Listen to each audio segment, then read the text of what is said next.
Carrie here with Best of Us in Retirement. We had Christmas and we have 3 grandchildren, and Nita and I, for Christmas, give money.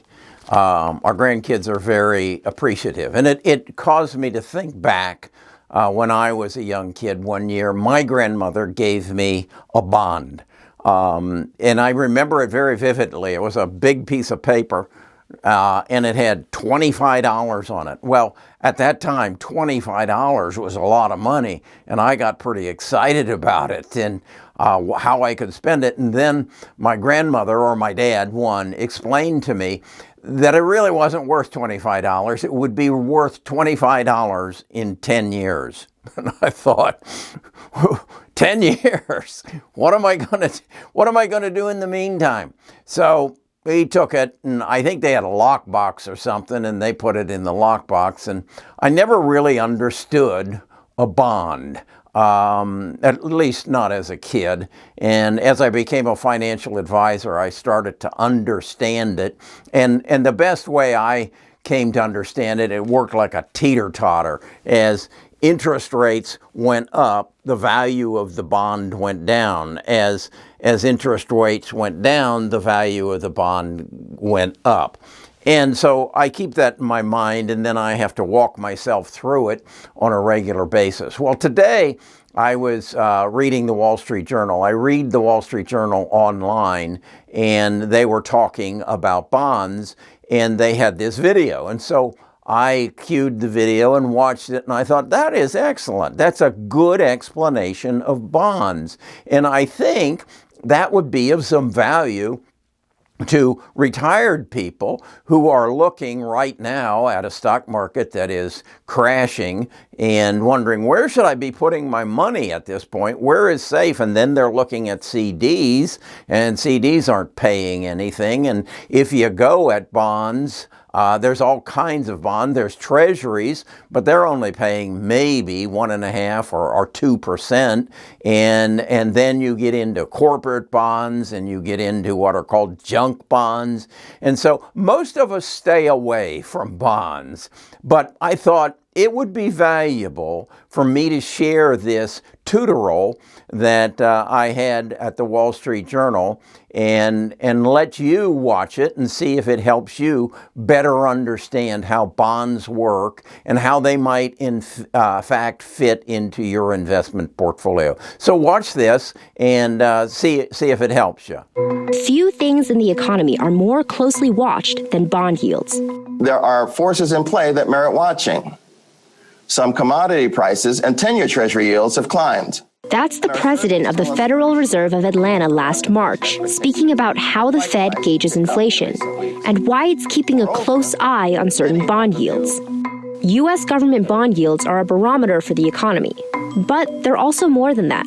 U.S. government bond yields are extremely important to the U.S. and even the global economy. Bond yields affect everything from the cost of a mortgage to the cost of borrowing for businesses. If you're borrowing money, that's going to be determined to a large extent by U.S. government bond yields.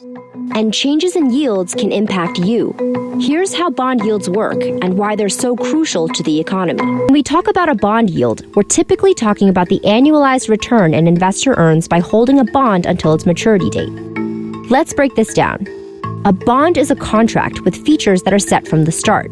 There's the maturity date, which refers to the length of the bond's life. This is generally 2 to 30 years.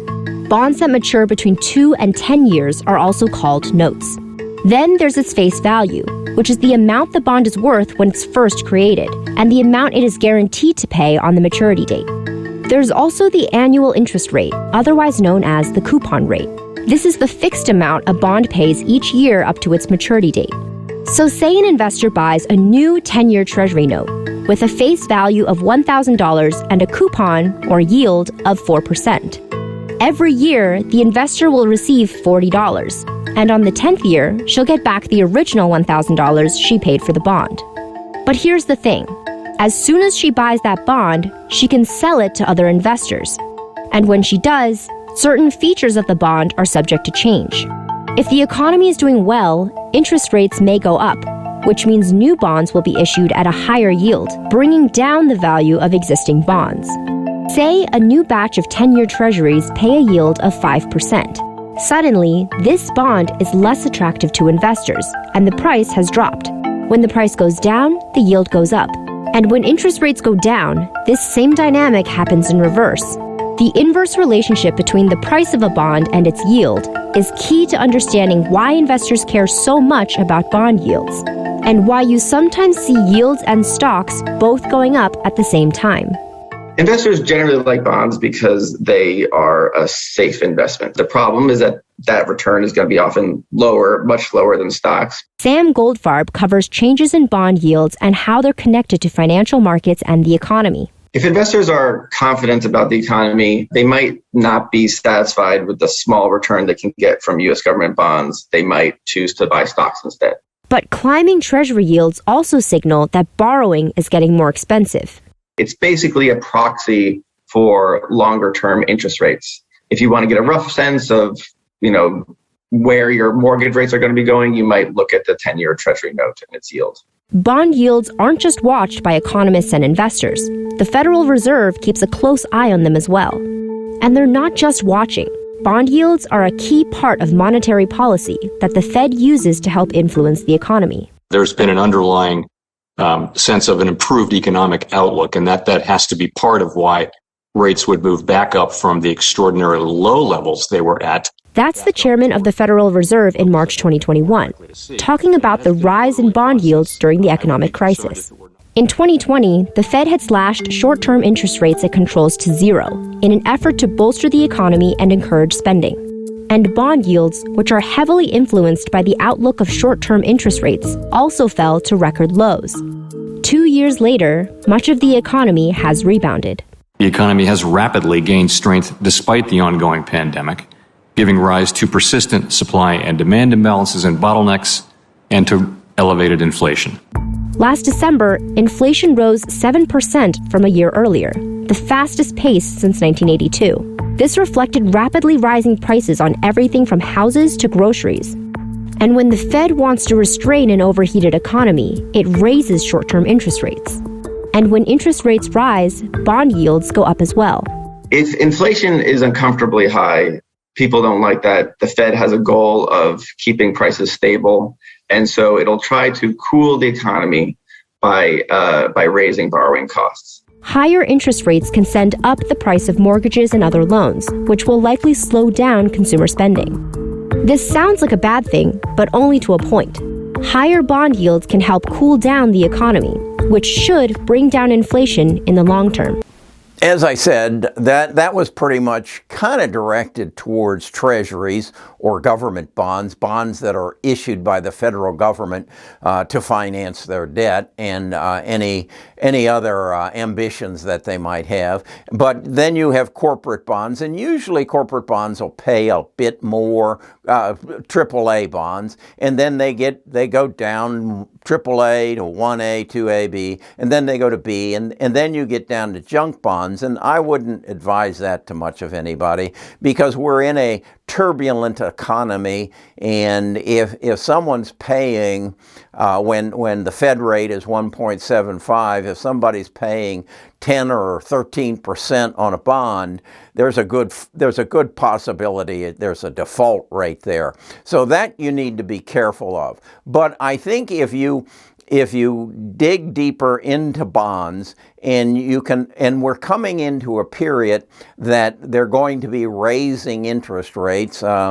Powell said that he'll raise interest rates probably 3 times in 2022, and they'll raise them probably at 0.25% at a time, and they'll start in March. So as those rates go up, the bonds may become more attractive. But be aware, if this inflation thing, and that's why they're raising interest rates, is temporary, then they're going to bring the value, or they're going to bring interest rates down. Now, as interest rates come down and you have a bond that is paying a premium or a higher percentage, that value of your bond should go up. So as interest rates come down, value of old bonds go up, and vice versa. As interest rates go up, value of old bonds go down. So right now would not be, in my estimation,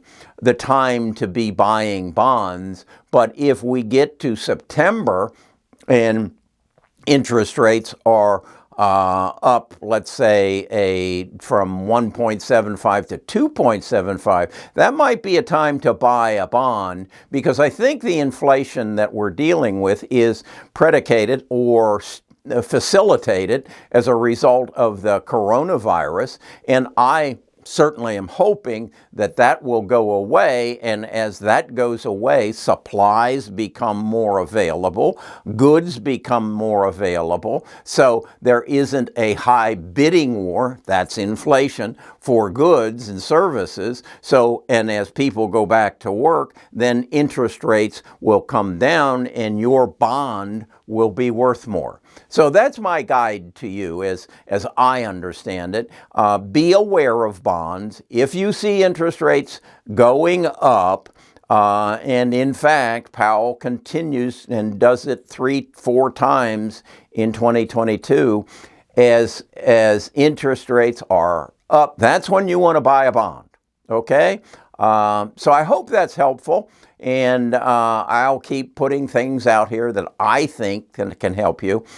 This afternoon, and this video may come out after we do it, we're having a Zoom call. It looks like we're going to have about 120 people show up for it. It's all attached to the Discord. And the Discord, I want you to think of it as a clubhouse for retirees, where you can come and you can ask questions and you can get some guidance and some help maybe as to how you can make your retirement life better. That's my objective. I have found a passion with YouTube. I'm discovering new opportunities in YouTube, and I want to share them with you, and I want to reach out to you and basically say, I need some help.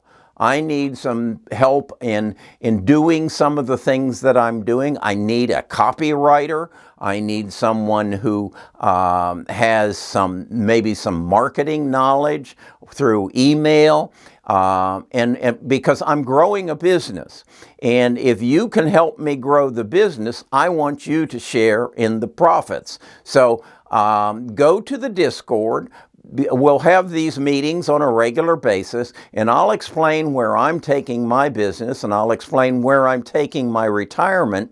And if I can present you some opportunities, or you have something that you'd like to share with the rest of the world, I can help you do it and monetize it. So that's what Best of Retirement is all about. That's what Carrie Grinkmeyer is all about. And so we'll be talking to you some more. Let's build this community so that we all make our retirement the best half of our lives.